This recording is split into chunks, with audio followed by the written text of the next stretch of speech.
evening, ladies and gentlemen. My name is Mihir Joshi, and welcome once again to the MJ Show. And I can't believe I forgot to put my phone on mute. You just heard a notification. Let me increase the volume when it goes on mute. The media. Okay, all good. Sorted out. And ladies and gentlemen, I have a fantastic Friday for for all of you, not just the two of you. Okay, I wish there was a reset button on this entire thing because I feel so stupid right now. Okay, let's start it again. Let's imagine all of this shit that I just did not happen. And we're going to start off once again. My phone's on silent. My audio level is fine. And now I'm beginning, all right? Ladies and gentlemen, welcome once again to the MJ Show. I'm your host, Mihir Joshi, and I have a fantastic Friday for you. That's better. I've got two amazing women who are going to be joining me in just a little while. First, my guest for now is already in this chat. I can't wait to get her on. She's done like so many things, guys. She has been a TV presenter. She's a writer. She has done live events. She hosts a whole bunch of events. She's worked in pretty much every possible field of entertainment that you can think of. And she has one of the most incredible YouTube channels that I have seen in the last, I can say 5-10 years easily, because I actually met her at Social Nation, where she came up on stage and performed. Well, we'll find out what she performed, what she read out to everybody out there in just a little while. So without any more delay and me rambling on, let me get up on my show, my guest for today, the very, very lovely and incredible. All right, here we go. We should have her on any second. And like I said, there's a ton to talk about. And if you're not already subscribed to her channel, you should go and do it right now. Ladies and gentlemen, welcome Leeza Mangaldas on the MJ Show. Hi, Leeza, how are you? Hey, sorry, I was just increasing my volume. Thank you for that super kind introduction, Mihir. You're the best. And that Social Nation was such a special experience for me. It was my first live show, and you made it so special. So thank you. You were the person who rallied everyone over, and you gave me such a kind introduction, as you did again today. So thank you for being so supportive. But you know what? Honestly, the introduction is well deserved, and words are not enough, because I told you that day when I met you for the first time that I saw your YouTube channel, because as a host, you know exactly what I mean. As an anchor, you want to prepare and find out about, if you're going to talk about somebody, you want to know a little bit about them, so you do your own research at home. And that's when I discovered your YouTube channel, and I was like, wow, man, this is unbelievable, the kind of stuff that you were putting out back then, and which you're still doing right now. But we'll get to your YouTube channel much later in this story. I want to start off, as I always do when somebody comes on my show for the first time, from the beginning. I want your origin story. How did Leeza Mangaldas get to where she's at right now? How did you get into the entertainment business to begin with? So, it's so funny how life kind of just can throw things your way that you couldn't have planned, right? So I was actually super nerdy as a kid, super studious. I was also a very fat kid, and I think somewhere, I know it's so problematic that that's how I thought, but we all have this conditioning. And I think some part of me really wanted to prove to myself, and I guess the world, that I could also be like fun and attractive and glamorous, and because I'd been so nerdy and like so I had never received any attention for like being feminine or sexy or any of that as a kid or like as a young person. And I think when I was done with college, I was like, oh my god, I need to, like, I just want to go outside of my comfort zone, do something totally different, prove to myself that I can also be this other, like, the version of myself. And so that's how I decided to try and work in entertainment. I was also really interested in journalism, and I thought that perhaps as a TV presenter I could kind of combine my interest in journalism with this like desire to put myself out there in a way that I hadn't been able to do. Right? I mean, looking back, I think it was silly that I should attach my self-worth to how I look or anything like that. But as women, especially as a young woman, 18 years old, 19 years old, it's hard to unlearn that conditioning when you just see all the young girls around you being basically attached worth to based on how they look, how popular they are, all of that. So I definitely think I was trying to partly my interest in show business was maybe it came a little bit from that sense of insecurity, but I got over that quickly because I feel like showbiz is hardly as glamorous as it looks, and your looks are not enough to keep you there anyway. And I wasn't really, I mean, I modeled a little bit, I did some stuff that was a little bit sort of fluffy or whatever, but it wasn't meaningful. It wasn't enjoyable to me. I knew that I couldn't just be standing quietly and posing or whatever. That just wasn't my strength. And so I wanted to find a way to talk and express my opinion. And so I joined a news channel after I did some of the more like lighter entertainment stuff, you know. And after I joined the news channel, I also got an opportunity to work on a sports channel. And that was all great experience. Sorry, I'm talking so much, yeah, Mihir? By the way, if you're wondering why I'm not interrupting, is because there's this Instagram lag that we have. So if while you're talking, if I say something, you will not be able to hear, which is why I pantomime quite a lot. I use my hands, I do this so that you don't get interrupted, because if I talk while you're talking, our voices overlap and then you can't hear me. So when you're talking, please continue. If I want to say something, I'll raise my hand and ask you. But go ahead. Okay, perfect. Yeah, I was, funnily enough, I was working with Times Now back in the day when people actually watched TV. This must have been like 5 or 6 years ago, or no, maybe more. I don't know. Whatever. And I happened to, it's so funny, but the first show they offered me was about the automobile sector. I had to like review new cars in new destinations. And it was a fun job, like, you know, great cars. But the strangest thing was that I was not a very good driver. I had just gotten my license and I'm still a terrible driver. Cars haven't ever been really my thing, but I had to pretend that I love cars.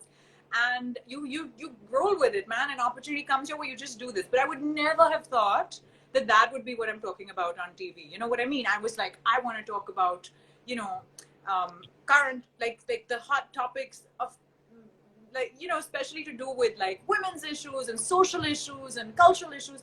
But there I was, like, reviewing the latest car launch, pretending I know how to drive. But I did it to the best of my ability. I like really studied about the cars. I did my homework. And funnily enough, this other opportunity came my way because suddenly I was this car journalist. They needed someone who could drive to host the Sports Achievers profile show because it was being sponsored by a car company. So part of the show had to be an interview while driving.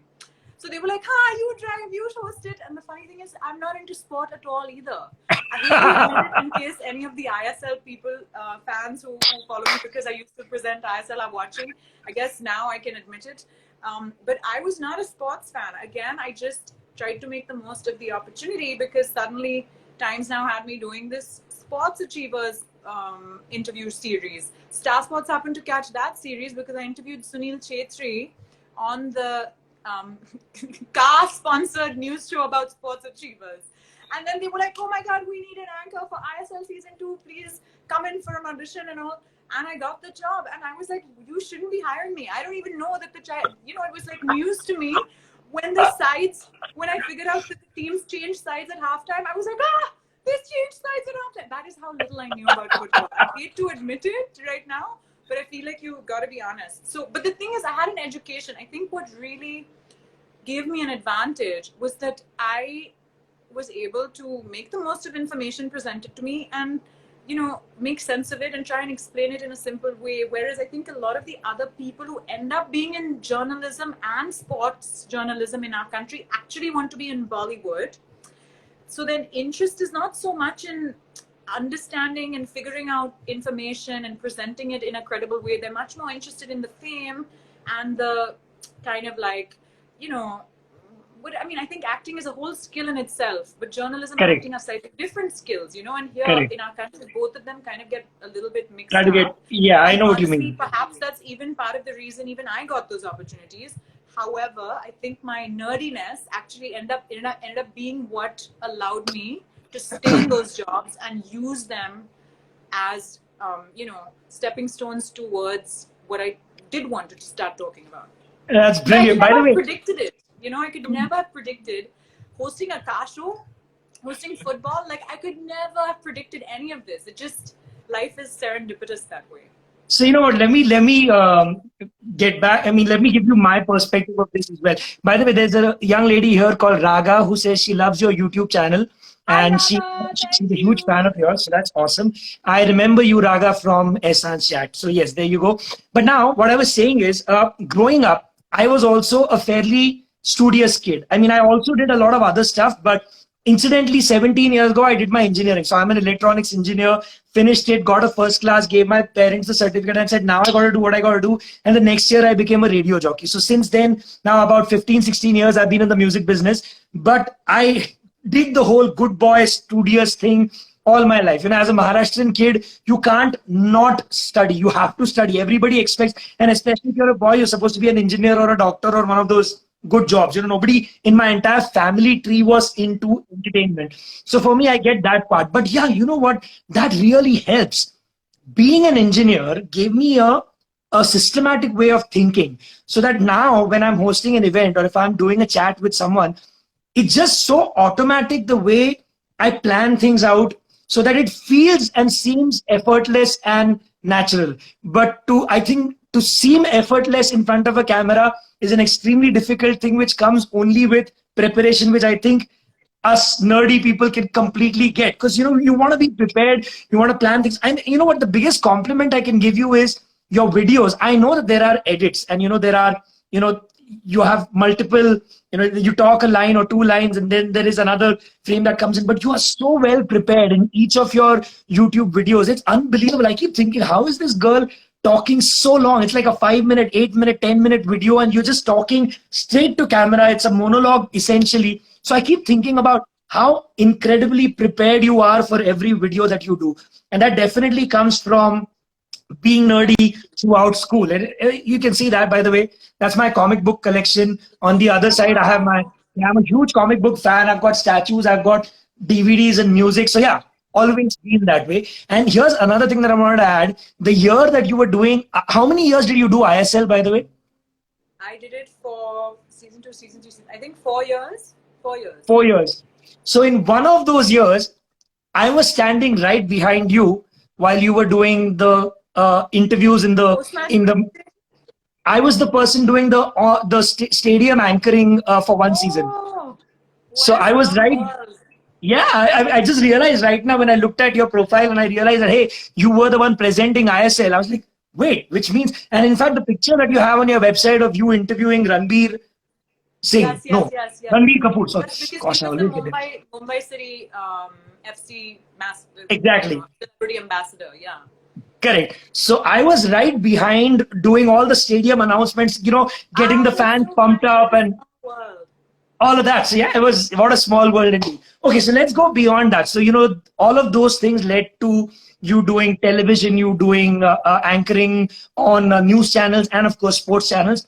How did you go from that to the YouTube channel that you eventually made? So, as I said, I was doing, some people are saying I'm a little bit soft. Am I audible? I'm talking more sort of loudly than before. Is this good? I can hear you clearly. Yeah. Yeah. Okay. So when I was doing all the sports stuff and the car stuff and whatever came my way, I learned a lot in terms of like the skills are very transferable. It doesn't really matter what you're talking about. If you can speak on a topic live, especially one that you're not actually natively interested in, then you can do what you are interested in even better, right? So I gained a lot of skills in terms of presenting and being able to do all the TV stuff, learning. In fact, even from the crew perspective, like I learned a lot about handling a camera, what it takes to light and set up a shot, all of that. So I was very grateful for all of that that I learned while doing the stuff that I was doing. But I mean, 5 years in, I was like, I can't talk about football anymore, man. It doesn't interest me. And neither do cars. And what I really want to be talking about is the stuff that I talk about on my YouTube channel. So I thought, but of course you have to pay the bills, and I was very grateful for those opportunities. And I didn't hate doing it, but some part of me just had this like desire to talk about the subjects that I genuinely keep me up at night. Like football doesn't keep me up at night. I hate to break anyone's bubble. I feel like many people think I am a football fan. And while I grew to enjoy the game, and I particularly loved going to the Goa matches, and the energy in the stadium was amazing, and the fans were like my favorite part, the actual match itself and the technicalities of the sport are not like something that I was super naturally passionate about. You know, I cultivated that interest, but I've always wanted to talk about gender and sexuality and the body and all of this stuff, and I wasn't doing that. So I started the YouTube channel thinking this can be my passion project. I'll keep doing the TV work, I'll keep doing the emceeing and all of that, but at least I'll also have this outlet for the stuff that I actually really like, you know, I'm driven by. And then it started like just as a side hustle, and to some extent because of the nature of the content and the fact that, you know, YouTube just demonetizes any content that has to do with sex, even if it's educational content. It isn't the most lucrative topic to be talking about, right? So I wasn't doing it primarily with the goal of making money. I was doing it because I believed it needed to be done. So I continued to do the other stuff, and I still, I mean, now it's Corona and we're locked down, but I used to still do you know, a lot of emceeing and some TV stuff. I think in general, at the same time, the TV landscape kind of had a huge hit from the digital landscape. Like nobody watches TV anymore. When I started, there was no, I mean, Instagram wasn't so big. Instagram Live wasn't even possible. There was no IGTV. Suddenly, like, YouTuber became a profession. You know, India has like some YouTube stars who are killing it and making enough money for their whole lifetime just making their content. So all of those changes, I feel, also allowed for me to focus a little bit more on the YouTube slowly. Like slowly the division of time started to shift a little, where digital became more and more mainstream, and I was able to put in more time and effort into the content. But I mean, I only stopped doing ISL this year. Like this was the first season I was able to say, okay, I'm done with ISL. And I loved, I mean, I know it is no discredit to how much fun I had or anything. It's just about how many hours in the day. You know, if you're 6 months traveling nonstop doing the matches, it's hard for you to create your other content. So I was like, okay, this year I'm just gonna reprioritize. But it's all pretty recent. Like otherwise, I mean, the YouTube has kind of been my side hustle, and I'm really excited that now the digital landscape is such that it can be your main hustle, Your main thing. or at least or at least like, you know, soon can be my main hustle. I hope it can be my main hustle. No, I hope that too, you know, because see, like you said, the content that you've been making on YouTube is incredible, just from the perspective that our country is uh, so incredibly closeted about anything to do with sex or sexuality. I mean, nobody talks about it. There's barely, I don't know how it is now, but say when I was in school, there was barely any sex education to speak about. None. At all. I don't know if it's changed now. Of course, there's a lot more access to content digitally for kids to find out, but I don't think that's the right way to find out about sex or sexuality or anything like that. So, you know, I mean, having somebody like you, because I was checking out some of the comments on your videos as well, and most of them are extremely positive comments, not just from men, but also from women. Actually, I wanted to say the other way around. I meant to say women, but also men, saying that, you know, this is something that we needed. This is something that we wish we'd found 10 years ago, or, you know, this is something that should have been there. You should have been our teacher in school, educating us about sex and sexuality, which is awesome. You know, I think that's the greatest validation that you can get as a content creator, that your content has an impact on the audience, where they're saying that, shit, we are learning things here which we did not even know existed. Like for so many people, it's like, shit, this is how it is. For guys to find out more about, see, you know, and let's also admit the reality. For most guys in India, their first experience with sex is much later on in their life. So before that, most guys, I'm not talking about all the urban boys, but for most people in our country, it's much later on. So for them, whatever knowledge they have is such crazy, muddled, confusing knowledge. So to have somebody like you giving them facts is phenomenal. So tell me now, what made you want to do this? What was the driving factor which said, this is what I want to talk about, especially considering our country is so against conversations around this?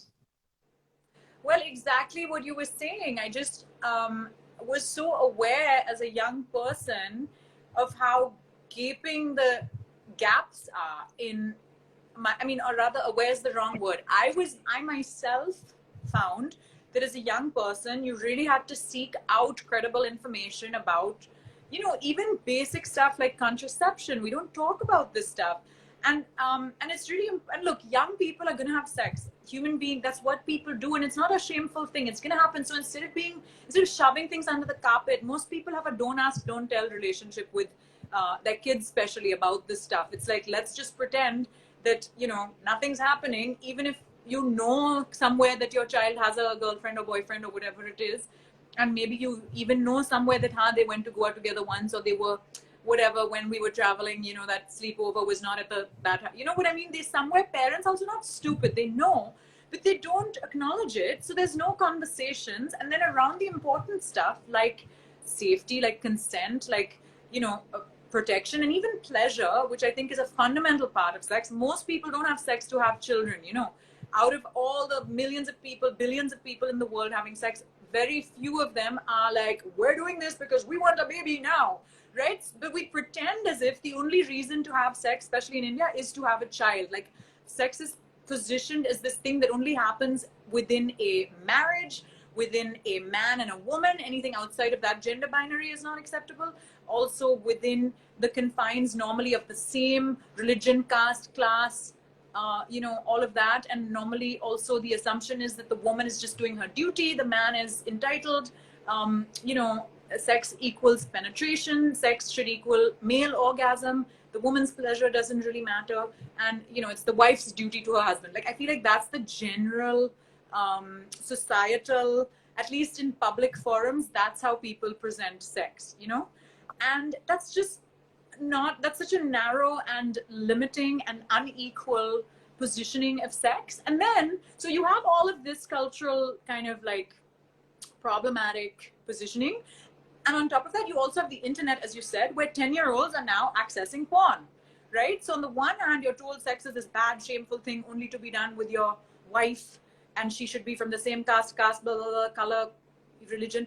And then on the other hand, you're seeing like people doing stuff that can often, there's lots of ambiguity around consent in a lot of mainstream and amateur porn, especially the ones on free sites. You don't know whether this act is consensual, whether the scene was consensually filmed, whether, are those actors, are they real people? And also often, because mainstream porn caters so much to the male gaze, the scenes can be super sort of like, gender unequal, where the woman is very submissive. It can even be really violent, and there's no context for any of this. So I feel like young people, and especially young men, come into their first sexual experiences with like these really contrasting messages about sex, neither of which are accurate. Like, sex should just be this healthy, normal, positive part of life. It's an extension of humanity. We wouldn't be here if it wasn't for sex. Like, we're all products of sex, and it's just a very normal part of life. We should be able to talk about it the same way we talk about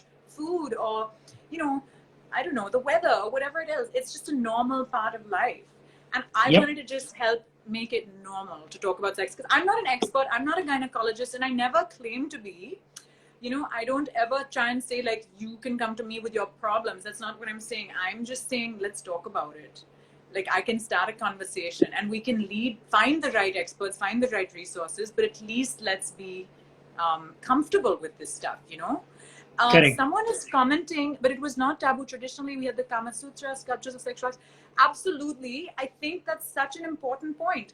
We have this idea. Sorry, I'm talking so much again, Mihir. I'm just like yapping along, and poor you're like quietly sitting over there.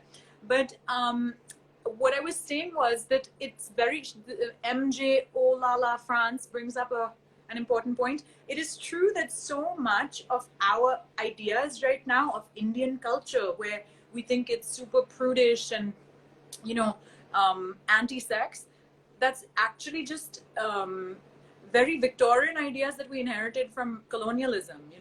India does have a very rich erotic history, and even in our religious texts. And I mean, if you think of a Shiva lingam, it's a lingam in a yoni, bro. Like, I don't need to explain that, right? It's like a symbol of creation. It is a symbol of sex as this divine act of creation.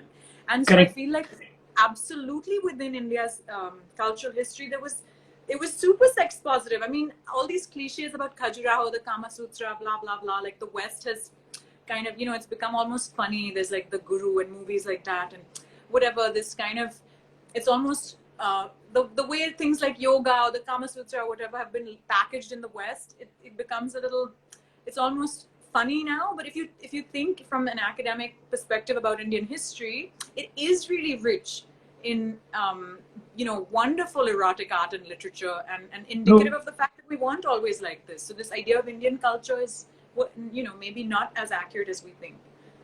No, agreed. And honestly speaking, it's like you said, one of the bad things that we got from the Britishers and from the colonial thing was that everything that they believed in, they enforced on our population, and we kind of accepted it and we took it like, of course, this is how it is.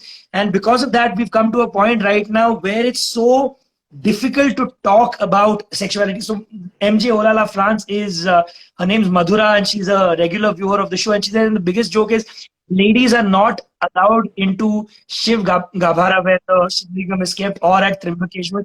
That's another crazy thing. Like, so religion and I think colonialism are very responsible, and actually the misinterpretation of religion. It's not obviously if those misinterpretation, exactly. Exactly. So misinterpretation of religion is responsible for the way we are right now. But by the way, before we talk further, I want to show everybody something. Listen, guys, that's her YouTube channel. As you can see, I'm subscribed to it. And the latest video that she's put out is a fantastic video, which she kind of referred to right now, which is over there, the first video over there. What's the best porn to watch? And it's not, the title makes it seem like she's going to give you ideas on what porn to watch, but it is that, but in a more sensible way, as she was explaining, right? Watch that video to understand what the title really means, and follow it, because it's brilliant. I just saw it a little while ago, and I think you bring up a great point about, see, there's no denying the fact that so many hundreds and thousands of people in our country, despite the porn ban which is there from the government, are figuring out ways to watch porn, and it's important for them to know what to watch. So for everybody watching, go and subscribe to our channel, go watch that video. It'll open up your mind. Not just that, watch a ton of other videos. You'll definitely find that you're learning a lot of things which you did not know you were supposed to be knowing. Anyhow, let's get back to our conversation. So you were saying? No, so but speaking of that video on porn, I talk about ethical porn. The fact is that people watch porn, and that's fine. I am the last person to be the moral police. And I think actually the sooner we all stop judging each other, and the sooner shame is taken out of the equation in terms of how we talk about sex, the healthier our relationships will be with our own sexuality as well as with other people. But I think, since you just mentioned that video about what's the best porn to watch, I think one of the things people kind of, I guess, it's obvious that people watch porn, right? Like people watch porn. I mean, whether they deny it or not, the Pornhub data, etc., is out there. People watch porn. India is one of the world's largest consumers of porn, and even women watch porn. And that's fine. I mean, porn and masturbation can be one of the most sort of, in fact, during the lockdown, the New York City Health Department even issued guidelines around safety, etc., and they wrote that masturbation is the safest way to have sex right now, So porn and masturbation allow for you to experience sexual pleasure without the dangers of pregnancy, of STDs, of rejection, of criticism, all of that, right? In a way, it's one of the safest and most easy, healthy ways to access sexual pleasure and to satisfy your sexual curiosities and needs. So I am not anti-porn at all, but I do think that it is important to choose to watch only ethical porn, and that's what I talk about in the video. I think many people don't know what ethical porn is, or that it even exists, and they also don't realize that there is porn out there that's created with women's pleasure, equally important.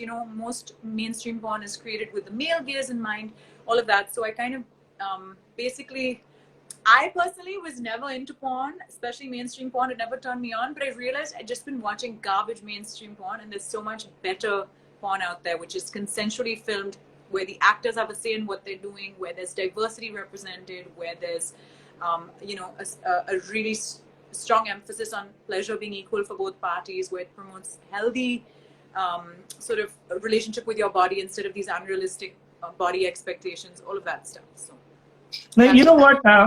I wanna also just talk to the regular viewers of my show, and I know most of you are accustomed to seeing a lot of singers on the show, occasionally a few actors, a few stand-up comics. And this might seem like a very different conversation, but I have a feeling that this is a conversation. Well, I believe that this is a conversation that should be happening on every show in every possible way and reaching you no matter what content you are consuming. Because you cannot just put blinders on your eyes and say that, hey, I exist in a world where there's just rainbows and unicorns, and I listen to only music and I watch only Netflix. Because you know that there is a lot more to life than just the things that you regularly watch.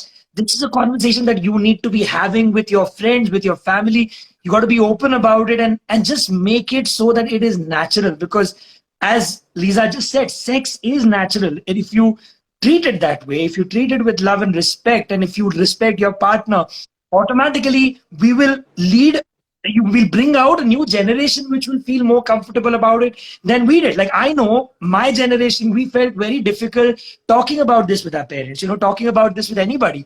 I still do. I won't deny it. I'm not saying, okay, yes, I'm liberated mentally where I know I can talk about anything with my wife, but I may still not be able to talk about it with my parents. And I hope that that's not how my son feels about it with me. I hope that my son can come and talk to me and say that, hey, Baba, I want to know what this is, and what's masturbation, what is. And I hope that at that point of time I'd be able to give him coherent, simple answers according to his age, appropriate answers which he'll be able to understand without ever trying to sugarcoat or hide things. I mean, if a 5-year-old kid asks you what sex is, you probably don't want to get into the details of explaining what it is. But if he's 12, if he's 11, and he's anyway going to probably land up seeing something, because you can't monitor your kids all the time.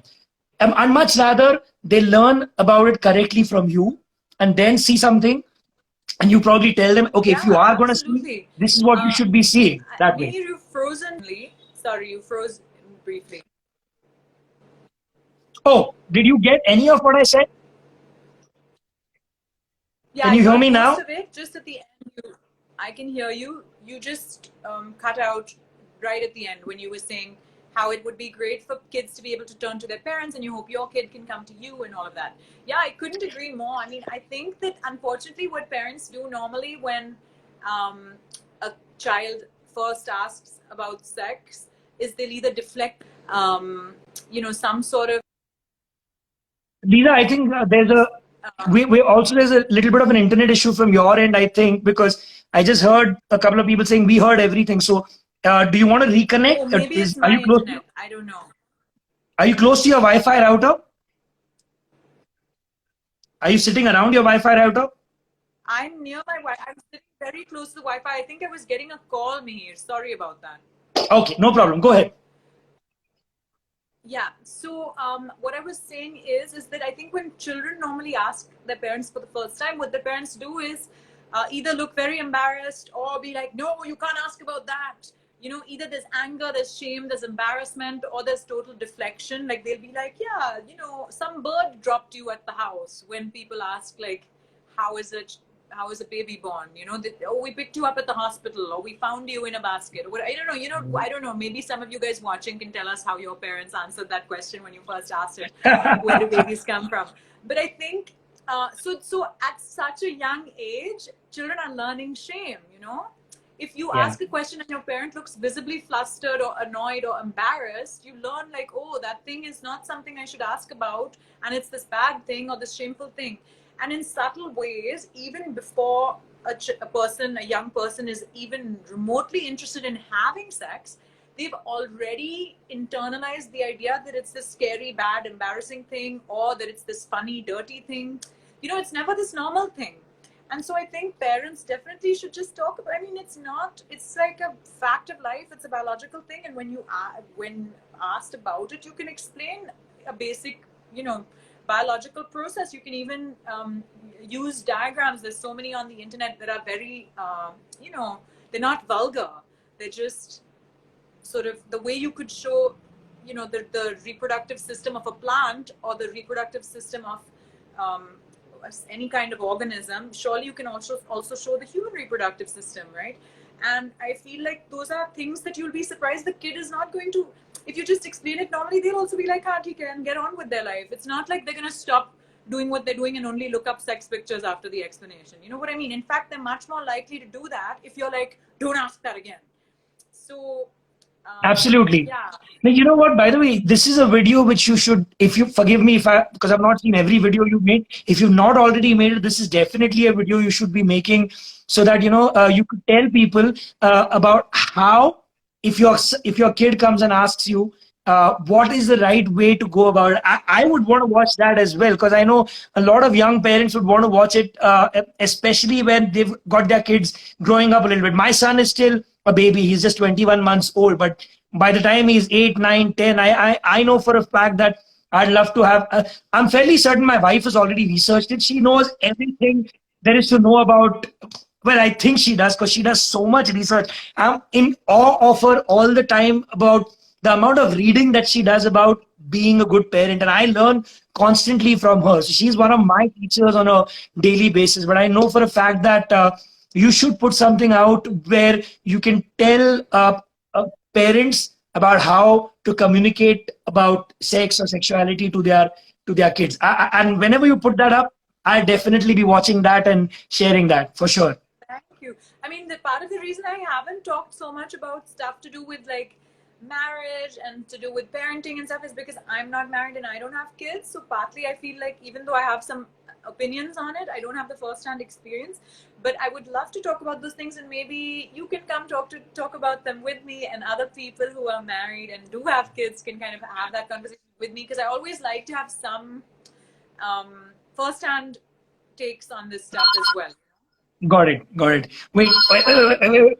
I don't believe it. I've got a phone ringing in the house. Wait, You have I'm a just going to. landline, Mihir? I don't even have a landline. No. We don't have a landline. This is our colony intercom. So I'm assuming somebody has come here to deliver something. Maybe it's the clothes or whatever. So the security guard will, because No, I feel nobody you. can come. Funnily enough, even take it. No, I'll chat nobody with can come. people. That's okay. I'll talk to them later. Oh, yeah, you can chat with people. 1 second. Hold on. Okay. Hello? I do. Hi, Sanjay. I do have a channel on हाँ YouTube. उसको आपके पास It रखने is को बोलो अभी called मेरा वो Leeza shooting चालू Mangaldas. है So you मैं can Google नीचे my से आके ले लूंगा और उसको or पैसा में दे put दूंगा it into YouTube and you will find it. Definitely check it out. There, Mihir is back. So, like I said, it's the guy who irons my clothes. In the lockdown, I'm giving like a bunch of clothes because every day when I do this episode, I'm wearing a different t-shirt. So I have like a bunch of t-shirts. My ironing guy must be wondering why do so many t-shirts come from this guy's house in lockdown when he's not going out anywhere. So yeah, I'm running through around 2 t-shirts a day every day.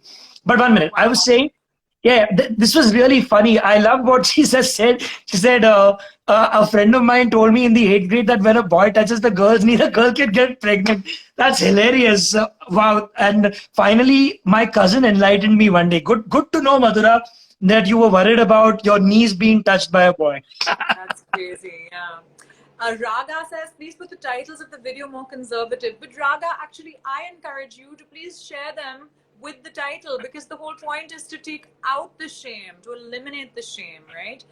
And as soon Yep. as people watch the video, there's nothing vulgar in it. It's all information, and I do a lot of research, so I make sure it's factual and accurate and credible.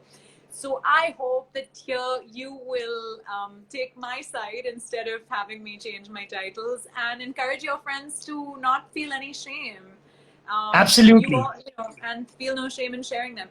Can I share something I'm really happy about? So recently, I was invited by a gynecologist, actually one of the country's very respected gynecologists, to speak on a panel that was hosted by the Federation of Obstetrics and Gynecological Societies of India. So it's like this panel for only India's gynecologists. Normally it would be a live event, but because of the lockdown, it was on whatever, Zoom. like a YouTube live, Zoom and all of that. But like thousands of gynecologists are watching this. And he said that he sends my videos to his patients. It's really, really helpful content, even, for people who have queries about stuff like contraception, about abortion, stuff like that. He finds that the information is credible enough to actually share, even as a medical professional, and that was so much credibility for me. I mean, it just felt like, wow, this is what I've been waiting for. I work really hard on the content, and to have that stamp of credibility from somebody who is in that, in the field as an expert. That felt really, really good. So I hope that we can take out the shame and think about it more as like, this is important factual information we need to share, Correct. So yeah. So you know what? I got to ask you one thing. I've seen that you started putting out content in Hindi. How difficult is it for you to talk in Hindi, or are you comfortable enough now? Oh, it is a struggle, but I'm really trying. And luckily, because of the lockdown, I have much more time than I've ever had before to script and translate and work on and learn. And otherwise, for me to speak in Hindi, to improvise in Hindi is very difficult for me. So I would always do English content because it was much less effort. I have to spend like 10x the amount of time on each script to do it in Hindi because I don't think in Hindi. And sadly, I grew up in places where Hindi wasn't really spoken that much. I grew up in Goa and Bangalore, Kodaikanal, and then I went to college in America. And so all through that, and my parents are like Gujarati and Punjabi, so they just spoke English at home. So it's one of my hugest regrets, and I'm super embarrassed that my Hindi is very weak, but I've been working on it, and I can by no means say that my Hindi is perfect or anything, but I think my viewers are very understanding and like they want to support me in trying to make the content more accessible. And I think as I do it, I'll get better at it. So I'm gonna. You will. I promise you. I promise you that you will, because about 2 years ago, I took on something which I thought I'd never do, because even though I speak Hindi properly and I speak Marathi, which is my mother tongue, quite properly, I always think in English. I make music in English. I've done radio in English. So for me, English is my natural language of talking. Even when I'm anchoring, if I'm anchoring in English, I'm extremely comfortable. But 2 years ago, I started doing commentary for WWE on Sony 10.3 in Hindi. And I've been doing commentary every week. So, and I'm doing a 2-hour and a 3-hour show, which is Hindi. So I have to think on, and there is no script.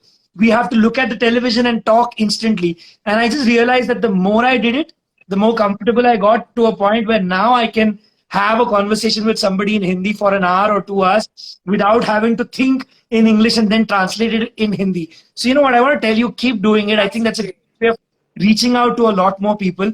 But what would also be super funny is to have a blooper tape, man. You got to, I'm sure there must be bloopers that you do when you're recording. I'm sure your fans would totally dig that. Maybe put it up on Instagram about, and that would be great, because you'll be talking about serious stuff and there'll be bloopers. Because I know I had my share of goof ups in Hindi when I started off. You should definitely do that. It'll be a ton of fun.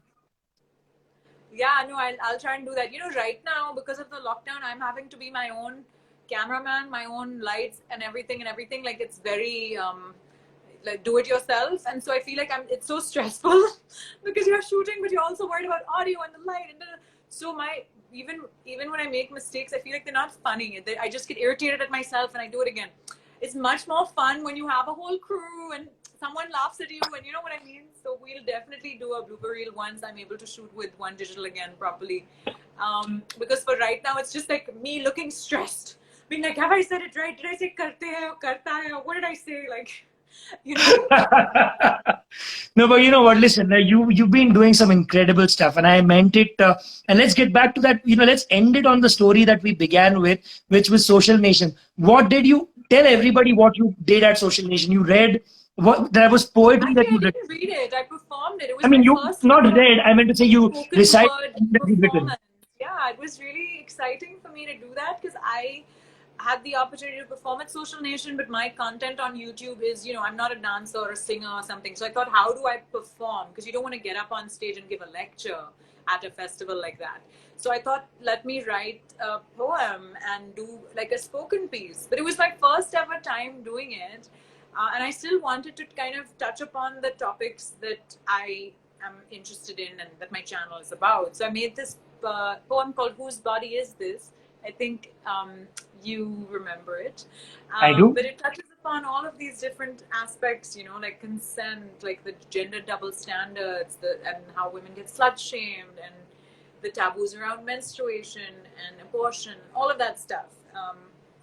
It's on my IGTV, in fact, if anybody wants to watch it. You know what? I'm going to give you guys. So this video which you're watching here, now thanks to the new rules of Instagram, will stay on my IGTV as well, but it'll go up on the YouTube channel of the MJ Show, which I recommend you go and subscribe and hit that bell icon so that when this video goes up, you get a notification and you can watch it. Because I know a lot of you came in late, so if you want to watch the stuff that Leeza spoke about earlier, you can go and watch that. And I definitely recommend you go and subscribe to Leeza's channel because she's almost at she's already got 50K. I was just going to say she's almost at 50K subscribers. I look behind and it's got. It happened today. It happened today. Yay! So we have, because I saw it yesterday and it was 49.9. I was going to say it's just about to hit 50K and I looked up and I see 50K. Like, hey, let's celebrate 50K subscribers. So yeah, finally. That's awesome. It's really special. So I'm very grateful for everybody who supports and watches my content. We hit 50K today. That is awesome. That is brilliant. And like I said, please follow her on Instagram, on YouTube. And, listen, we gotta get her back on when we can actually do a proper show. Or I see that you got guests on your show. I'd love to come and chat with you on yours. For sure, we should. We were supposed to shoot Mihir in person properly. Then this lockdown happened. I wanted you to tell me about all these things, parenting, marriage, all of that good stuff. So we'll definitely do that soon. And I just want to say that Mihir, thank you for being the person you are. I love that you always build people up. You are so supportive and encouraging, and you always make your guests feel like a star. So thank you for being such a wonderful, wonderful host always. And at Social Nation, you did the same thing. You literally set that stage so that I could do what I did, feeling comfortable and with an audience. Everybody was so scattered, and the performances before had kind of, I don't know, whatever, things were a little off track, and you rallied everyone in and everything. So really, you're an incredible soul, and your kindness and enthusiasm for other people's work, that is rare, man. So thanks for always building people up. Glad to do it. And it's always it's easy when I have lovely people like you. I mean, I've had the pleasure of talking to people in all sorts of content creation, from music to acting to the kind of content that you do to stand-up comics. And for me, it's the joy of discovery. I love talking to people. I love finding out about their life, about their story. And it's genuinely a joy for me to do what I do. So thank you so much for coming today on my show and sharing your story with me and with everybody else who's watching it right now. Take care of yourself. Stay home. Stay safe. Anything you want to tell all your fans, people who follow you, your 50,000 subscribers who will hopefully watch this video at some point of time. By the way, do share this so that the people who are not watching it live right now can watch it later on as well. Yeah, as soon as it's on your IGTV, I'll share it in my stories. I always like to say that, which is kind of like my mission statement, imagine a world where all sexual experiences are consensual, safe, and pleasurable. I encourage you all to imagine that world, and I hope that together we can get there. So that is what I'll leave you guys with. Fantastic. Take care of yourself, Leeza. I will see you very, very soon. Bye. Thanks so much, Mihir. Bye. So that's pretty much all the time we had with Leeza Mangaldas. In about 12 minutes from now, Miss Malini, that is Malini Agarwal, will be back with me. We got loads to chat about with her as well. So ladies and gentlemen, I will see you in about 12 minutes from now. Take care of yourself and join me again, like I said, in about 12 minutes. Bye.